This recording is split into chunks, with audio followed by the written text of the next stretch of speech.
હર ઘર તિરંગા ભારતીય જનતા પક્ષ અને માનનીય વડાપ્રધાનને પ્રેરણાથી પ્રદેશ ભારતીય જનતા પક્ષના સૂચના અનુસાર દરેક ઠેકાણે હર ઘર તિરંગા અને તિરંગા યાત્રાનું આયોજન કરવામાં આવી રહ્યું છે।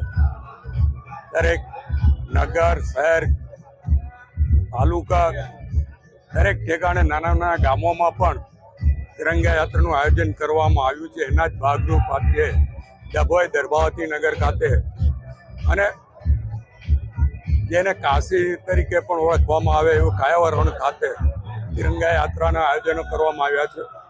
આપ જોઈ શકો છો કે મોટી સંખ્યામાં આમાં તમામ પોલીસ ખાતું હોય, જીઆઈડી હોય, વિદ્યાર્થીઓ હોય, શિક્ષકો હોય, તાલુકા પંચાયત, નગરપાલિકા, ભારતીય જનતા પક્ષના તમામ આગેવાનો આ તિરંગા યાત્રામાં જોડાયા છે અને દર્ભાવતી નગરીનો માહોલ આજે તિરંગામય થયો છે। આજે અહીંયા કોઈ પણ ધર્મના ભેદભાવ વગર તમામ ભારતીય છે અને તમામ તિરંગો ધ્વજ લઈને આજે શેરીઓમાં નીકળ્યા છે। ત્યારે એક આનંદદાયક માહોલ અને દેશભક્તિનો માહોલ અહીંયા દેખાઈ રહ્યો છે।